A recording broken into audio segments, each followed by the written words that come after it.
Hey guys, welcome back to the channel.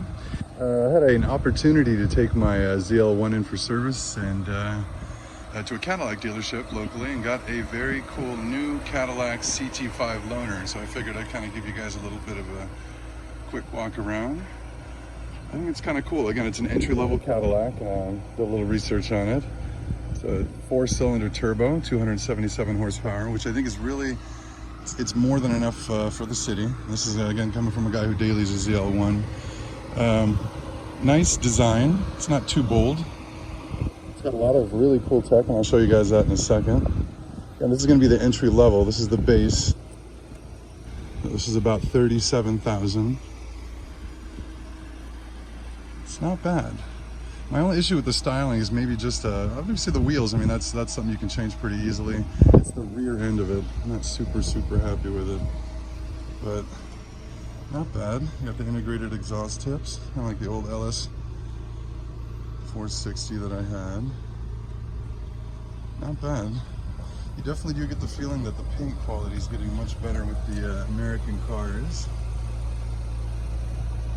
It's a lot better than what I'm used to, and I'll be honest, every interaction I've had with a Chevy product over the last 3 years has absolutely blown my mind.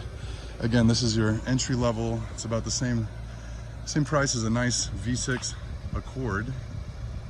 Let me give you guys a nice view of the inside.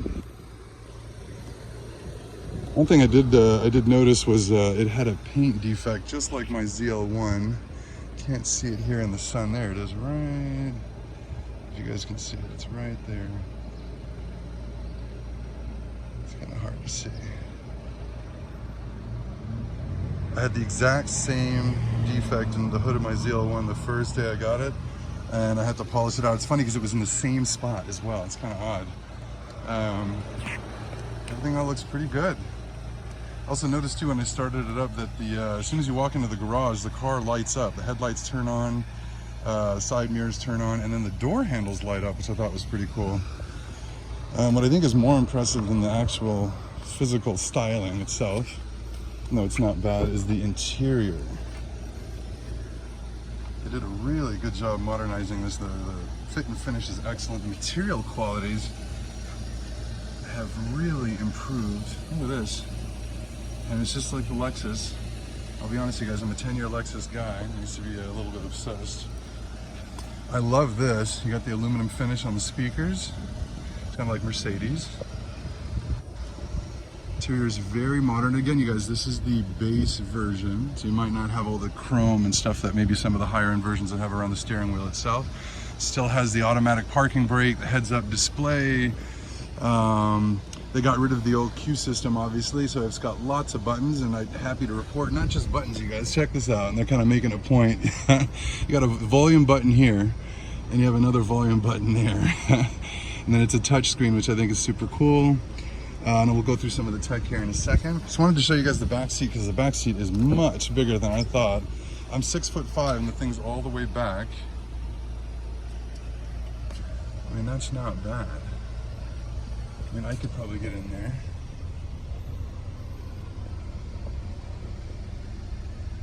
Very nice. Yeah, nice fit and finish. Very modern design. Nice and crisp. Clean. Let's open up the trunk and take a look at how much room we got here. Oh, wow. It's the first time I've opened it up, you guys. That's pretty big. There's a lot of room. Nice wide opening as opposed to the Camaro. Wow. This thing is really well designed. Really well designed. Again, this is the 350T, so it's the 4-cylinder turbo. But it does have the 10-speed transmission, which I think is really impressive. Let's go ahead and get inside here. All right, again, you guys, I'm 6'5", about 285, and look at the legroom. And of course, the appropriate mask, right? I got to say, I'm very impressed. It's not just the amount of room, the design, it's the way it drives, and we'll go through that in a second here. very few cars, when you're 6'5", do you have to get in and actually physically move the seat up. That just doesn't happen. Generally, you just get in the car, you pull the thing all the way back, and then just kind of make do. This is one of the only cars, maybe this one and let's say the E-Class, the Mercedes and the Mercedes S-Class, the only cars I've ever sat in where I had to move the seat up when I got in it to make it more comfortable. So, I mean, you can be a very, very tall driver and drive this thing. And in fact, it does feel a lot like an E-Class Mercedes when you drive it, to be honest. So a little bit numb in the steering. We'll go through that in a second here. Very, very roomy, more than adequate power. And remember, this is the 4-cylinder turbo. My brother has a 550 or E550 Mercedes, and that thing has a lot of power and torque, but it feels like this, just plenty of room, very comfortable, a little bit numb in the steering and the suspension, but it's made for daily driving kind of luxury. Great car, great car. Let's go ahead and put our seatbelt on here. Again, heads-up display, nice and modern.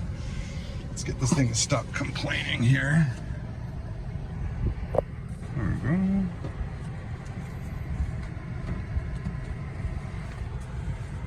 Take a nice view. We're gonna take off their little cover there. All right.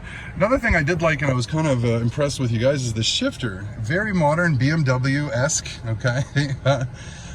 Takes a little getting used to. I thought it was kind of cool when the lady gave me the car at the dealership. She had to teach me how to use the shifter, but it's kind of cool. Park can be engaged from any point. You just press park, that's it, and the thing it's in park.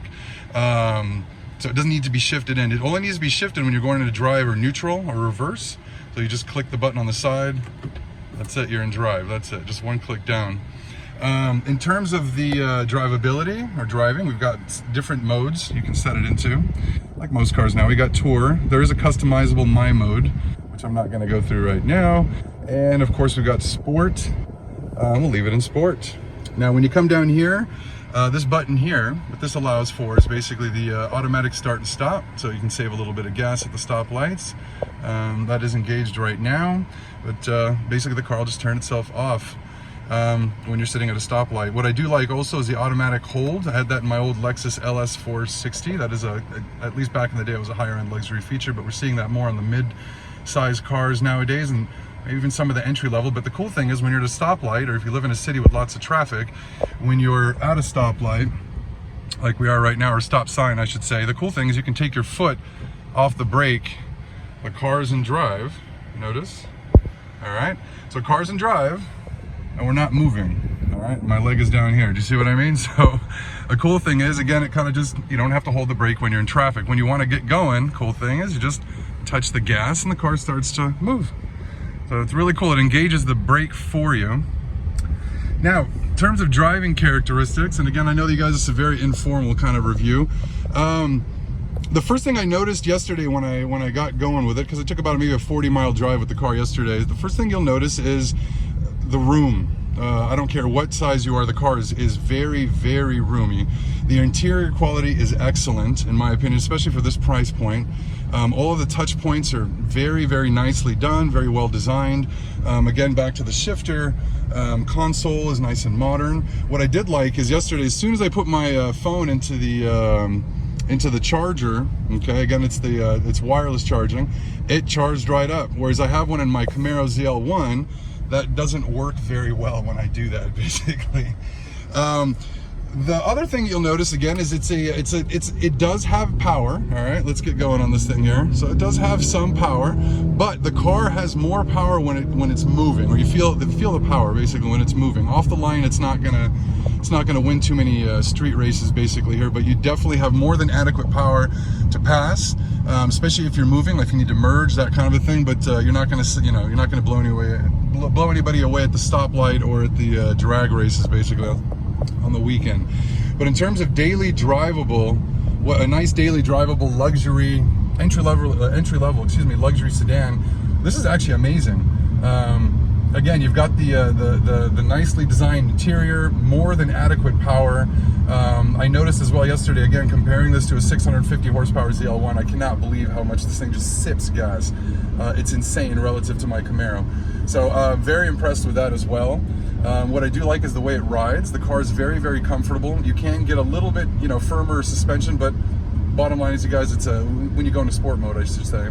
But bottom line is, it's a luxury sedan. It's an entry-level luxury sedan. So it's got all the nice, you know, tech. It's got a great stereo, nice interior, but again, just adequate power and lots of nice features. What I do like mainly about the car, you guys, I have to admit, especially coming from Lexus, is the interior quality. I am really, really impressed at the interior quality. Now, again, maybe just, you know, I just kind of was drinking some of the Lexus Kool-Aid for a little bit too long, but I cannot believe the fit and finish and how far they've come in just one generation. I mean, look around. The thing is amazing. And again, back to the feature with the auto hold. Again, I've got the brake. You let go of the brake, the car just holds itself there. Again, nice feature for people who do a lot of city driving and traffic driving. Again, when you want to get going, hit the gas. The other thing I like about it, again, is if you're going to be commuting with the car, again, it's very comfortable, but again, it's very easy to live with in terms of the day-to-day real world kind of situations. Excuse me there, you guys. The car is, again, very comfortable. It's very roomy, tech-filled. It doesn't take a lot of gas. It's more than adequate power. And again, this is coming from a guy who daily is a 650 horsepower ZL1.